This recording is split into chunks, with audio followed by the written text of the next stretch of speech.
Hi, my name is Alice Somerville. I'm a senior behavior therapist and I work for Carey's Place Autism Services. My name is Gila Haber, and I'm a senior behavior therapist with Carey's Place Autism Services. We hope that over the next 30 minutes, we can increase your knowledge and confidence in the area of autism spectrum disorder.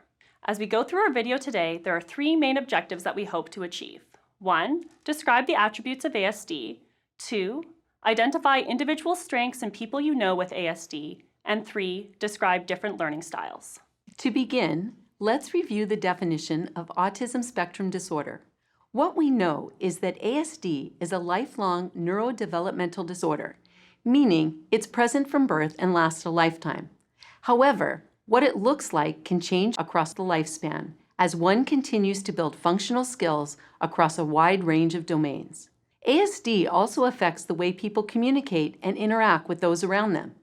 Someone with ASD might use pictures, signs, gestures such as pointing, or augmentative devices like an iPad to express their wants and needs. Someone with ASD might interact with others or have trouble regulating their emotions differently than their peers. For example, someone wishing to join in playing a game of basketball at their local community center, but hasn't been taught the rules of joining in play, might just barge in and take the ball. Another example might be someone with ASD who's waiting for the bus, and the bus takes 15 minutes and is late. They may begin yelling, pacing, or talking to themselves out loud in order to self-regulate. Each person with ASD is unique and has their own strengths, gifts, and support needs. So what do we know about the prevalence of ASD? It's increased over the past 4 decades. In the 1970s, 1 in every 10,000 people was diagnosed with ASD. By the 1990s, 1 in 1,500 people. By the year 2000, 1 in every 150 people was diagnosed with ASD. Why are the numbers so high? Well, now diagnosticians are better at diagnosing. There's also more public awareness through social media, such as the Big Bang Theory or the Good Doctor, and this may encourage parents to consult with doctors and seek potential diagnoses. There is between 4 and 5 more boys than girls diagnosed with ASD. We don't know exactly what causes ASD. What we do know is that there are some genetic variables that make it more likely for a person to have ASD, such as identical twins, or a family that gives birth to one child that's diagnosed with ASD has a higher chance of having a subsequent child that will be diagnosed with ASD as well. However, the genetic link only explains a small portion of those with ASD. Although there is no known underlying cause of ASD, research is currently underway to hopefully answer these important questions in the near future. So now that we know the definition and basic facts about ASD, how has the classification changed? Previously, there were 5 pervasive developmental disorders: autistic disorder, Asperger's syndrome, pervasive developmental disorder not otherwise specified, referred to as PDD-NOS, childhood disintegrative disorder, CDD, and Rett syndrome. Within the pervasive developmental disorders, there were 3 different autism spectrum disorders, which included autistic disorder, Asperger's syndrome, and PDD-NOS, each having overlapping similarities in strengths and challenges. Specifically, autistic disorder was defined as having impairments in the following 3 categories. First, social interaction. Number 2, language and communication. And 3, restrictive repetitive patterns of behavior, interests, or activities. To receive a diagnosis, at least one behavioral criteria in one of the 3 categories must have been present prior to the age of 3 years old. Examples of impairments in the first category, social interaction, may include minimal to no eye-to-eye gaze, facial expressions or gestures to regulate social interaction, failure to develop peer relationships, or lack of joint attention, which is seeking to share enjoyment, interest, achievements with other people, like pointing, showing, or bringing things, or the lack of desire to participate in simple social play games, preferring to be alone. Impairment in communication may include delay or lack in the development of spoken language, without using alternative means to communicate, such as gestures, pointing, acting. If someone did have speech, it would include the failure to initiate or maintain conversations with others. And third, stereotyped and repetitive use of language or idiosyncratic language. For example, repeating sounds, words, phrases over and over, or out of context, usually in a non-functional manner. Restricted repetitive patterns of behaviors, interests, or activities may include a preoccupation with one or more stereotyped or restrictive patterns of interest, such as dinosaurs, weather patterns, famous singers.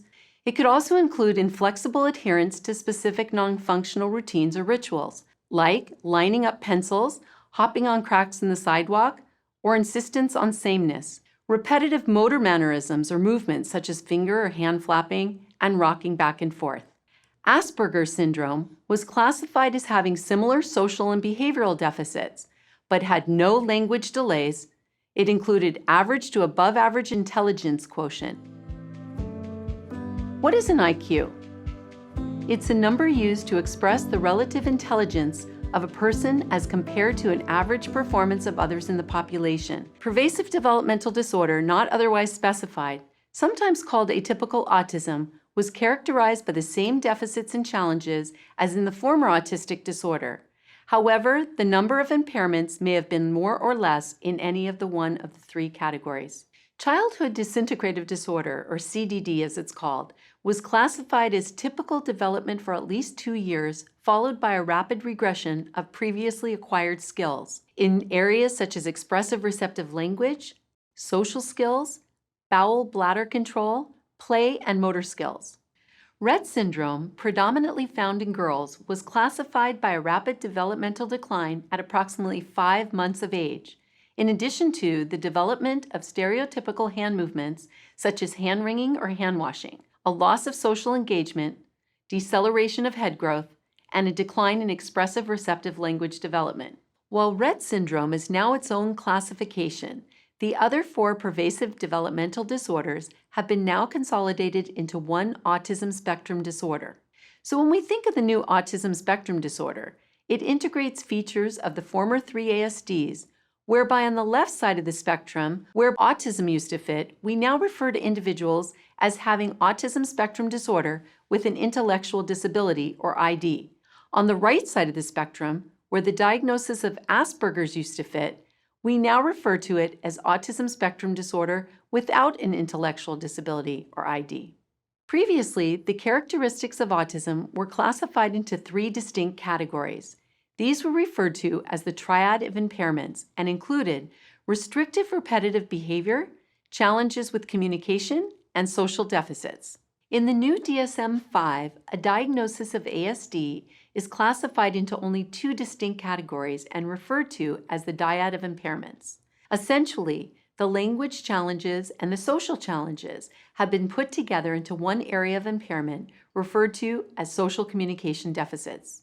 The other area of impairment is restricted, repetitive, and stereotypic patterns of behavior, interest, or activities. Additionally, symptoms no longer have to be apparent before the age of 3. Rather, they must be present in the early developmental period, but may not become fully apparent until social demands exceed limited capabilities. Thus, behavioral criteria can now be met on the basis of a historical report. Finally, the sensory needs of those with ASD are now being considered as one of the new criteria for receiving a diagnosis of ASD. The DSM-5 also attempts to provide additional information to diagnosticians and support systems on how to support those in different contexts, such as at home, school, and in the community.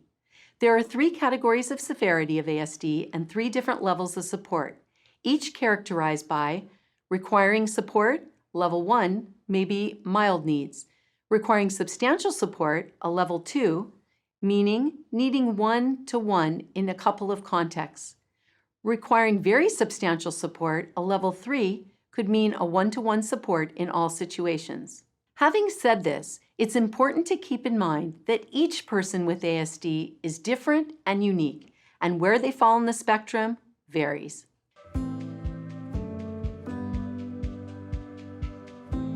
Many persons with ASD are hyper or hyposensitive to many different stimuli around them, such as objects, sounds, or visuals. Hypersensitive means that you may experience a sensory feeling in a more powerful way, thus trying to avoid input. Where hyposensitive means that you may experience a feeling differently with less intensity or maybe not at all, such as pain.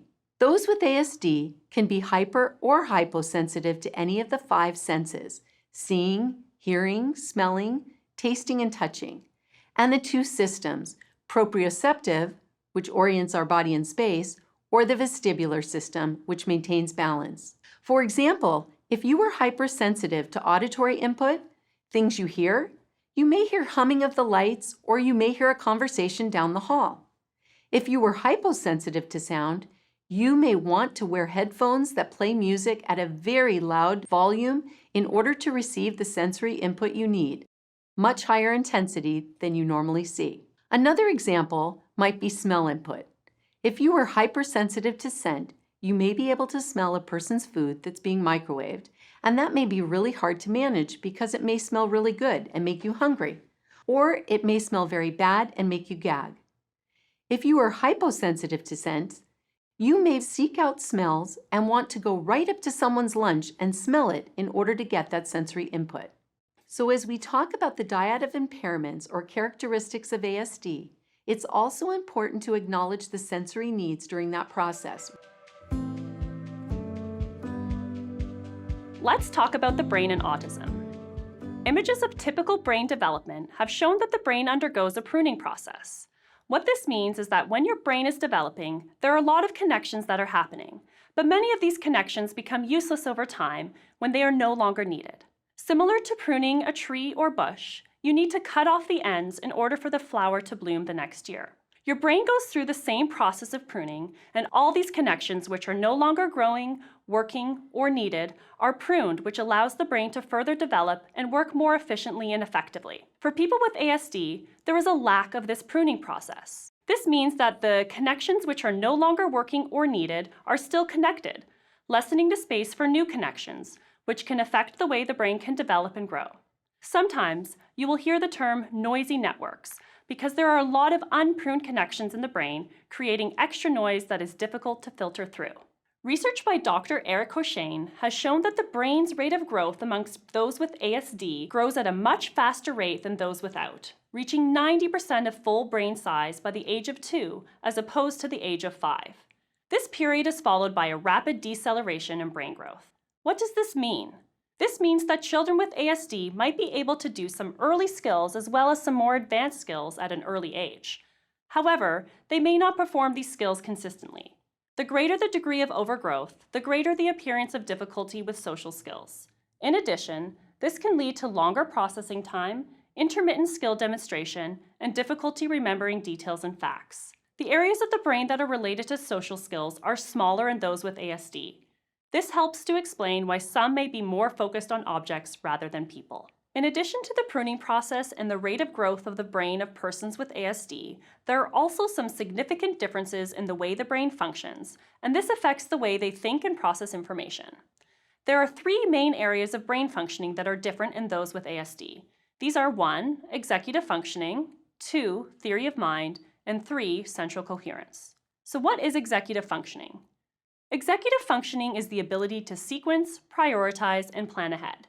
It is involved in our everyday tasks. For example, getting ready for work in the morning, my executive functioning skills allow me to plan ahead what I will be bringing for lunch, the route I will take, and prioritize any meetings I have to attend.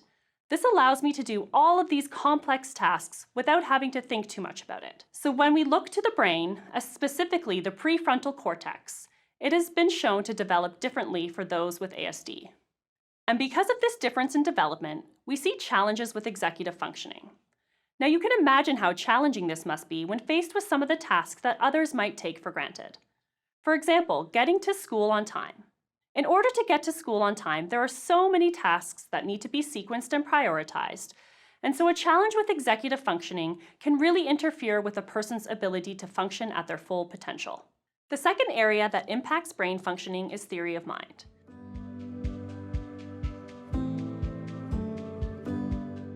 A Essentially, theory of mind is the ability to understand that others may have different thoughts, feelings, perspectives, opinions, likes, dislikes than what you have.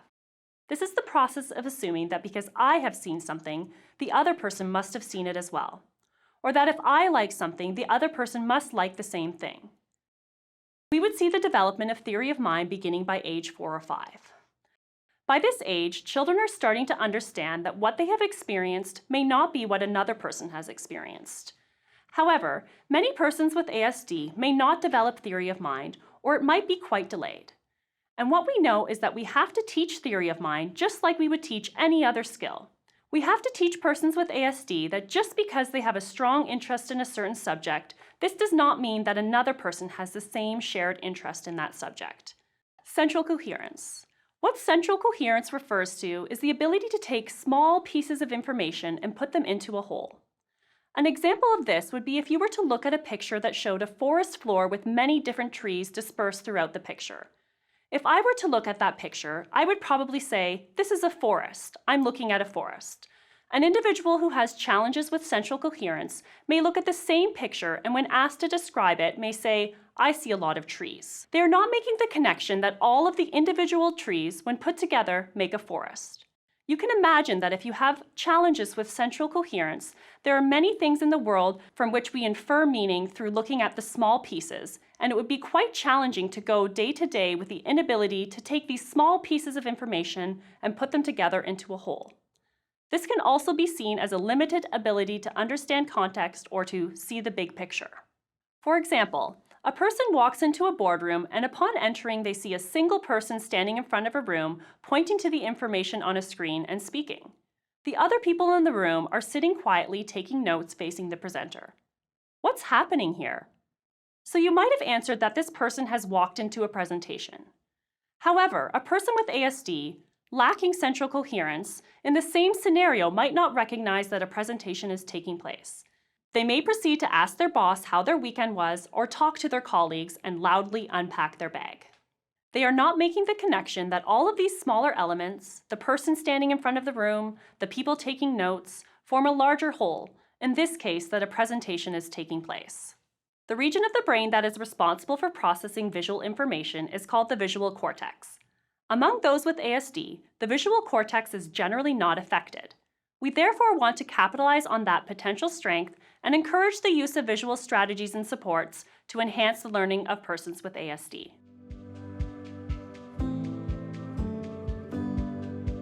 So let's talk about learning styles. There are many different types of learning styles. Everyone is unique and smart in their own way and has their own learning style. In persons with ASD, there are 4 common learning styles which may include visual spatial, logical concrete, kinesthetic, or auditory, or a mixture of any one or more styles. Knowing a person's learning style can help identify corresponding teaching strategies that are most effective for that learner. As previously mentioned, the visual cortex in a person with ASD is no different, and therefore many of those with ASD are visual learners and find visuals very useful. Visual learners like to think and create pictures in their minds in order to then draw on that information presented in visual form when needed. Typically, in this learning approach, you may commonly see learners using tools such as symbols instead of words. They may use posters, learning maps, videos, cartoons, or timelines to demonstrate their knowledge on required projects. Visual learners also find a task analysis helpful, which breaks complex tasks down into the small steps. For example, hand washing may be broken down into the various components: turning water on, getting soap, rubbing hands, rinsing hands, turning off the water, and drying hands. Other visuals could include timers, first-then boards, choice boards, or a daily schedule. A teacher might utilize a variety of visuals, such as pictures, cartoons, and a diorama, and allow choice between a variety of creative and artistic projects. Logical concrete learners learn best through numbers, reasoning, and problem solving. They may like to weigh, measure, calculate, and organize things. In this approach, you may commonly see learners listing key points to remember in numbered sequences, or making a flowchart in a step-by-step manner, such as a task analysis. A teacher might emphasize curriculum broken down or deconstructed into various levels, steps, or logical sequences. Kinesthetic, experiential learners learn best through physical activity, movement, and manipulating objects. Examples of activities could include dance, paper bag dramatics, games, obstacle courses, and yoga. Typically in this learning approach, you may commonly see learners acting out or role-playing what they are learning, practicing a skill as soon as it's learned, hands-on experiences, walking around the room while reading or studying, and listening to information or study tapes while exercising. A teacher might encourage experiential learning by modeling behaviors and then contriving situations for learners to practice. A teacher might also schedule designated times for multiple movement breaks during activities. Auditory learners learn best through language, by speaking or listening to others. Typically, in this learning approach, you may commonly see learners using tools such as reading stories aloud, books on tape, videos, or repeating learned information to others. A teacher might encourage group presentations, group projects, might put lessons to music, or read aloud. Dr. Ivar Lovaas, one of the founding fathers in the field of applied behavior analysis, once said, "If a child cannot learn the way in which we teach, then we must teach the way in which they learn." Oftentimes, when talking about ASD, the focus is on the challenges or the needs of the person we are supporting, whether they be a child, family member, or coworker. However, it is very important to also focus on the many strengths and areas of growth in those with ASD. Many challenges can actually be seen as relative strengths. If we look at what appears to be the challenge and look at it in a more functional and socially significant way. For example, if a person has little to no interest in non-preferred topics and tends to perseverate on a preferred topic, such as weather, this would look like a person that's interested in weather, talks about weather all day long, may draw weather patterns. This may be seen as a challenge. However, I would argue that it is a strength if the same person pursues a career as a meteorologist. Similarly, if a person is fixated on sorting things into categories, they could help with sorting laundry at home, or putting dishes in, or taking them out of the dishwasher. Another example is a person who has a hard time seeing the whole picture, thus demonstrating a challenge with central coherence, and may have excellent attention to detail. They may not see the forest for the trees, but they might be able to look at a single tree and see the many beautiful details that others would never pay attention to. Another recent example was a person who had excellent attention to detail. He was applying for a job, and during this process, he noticed a number of grammatical errors in the job posting. He contacted the potential employer and notified them of these errors. His attention to detail proved to be a desirable strength for the job, and the employer was so impressed that this person now has a job as an editor with that company. Another example is about a person who engaged in ripping paper from magazines, books, or loose papers lying around his family's house. His parents wanted to eliminate ripping paper as it was not seen as appropriate or a functional behavior in the home. However, after meeting with the son's school, they realized that this skill could be taught functionally for a future job role. This person now works for a company as a paper shredder and enjoys doing this task repetitively where others may not. All these examples demonstrate that many challenges can be turned into relative strengths and functional skills with the right support. There are many notable people with ASD. For instance, Dan Aykroyd is a famous actor and director. Susan Boyle, singer in Britain's Got Talent. Temple Grandin, a professor, writer, and speaker. Satoshi Tajiri, the creator of Pokemon. Jim Henson, famous puppeteer. And Luke Jackson, a writer at the age of 13. He wrote Freaks, Geeks, and Asperger's Syndrome. Thank you for watching. We hope that the information in this video was helpful and informative. Let's look back on our 3 outcomes for the day. 1. Describe the attributes of ASD. 2. Identify individual strengths in people you know with ASD. And 3. Describe different learning styles. Thank you. Please visit www.carriesplace.org for more information.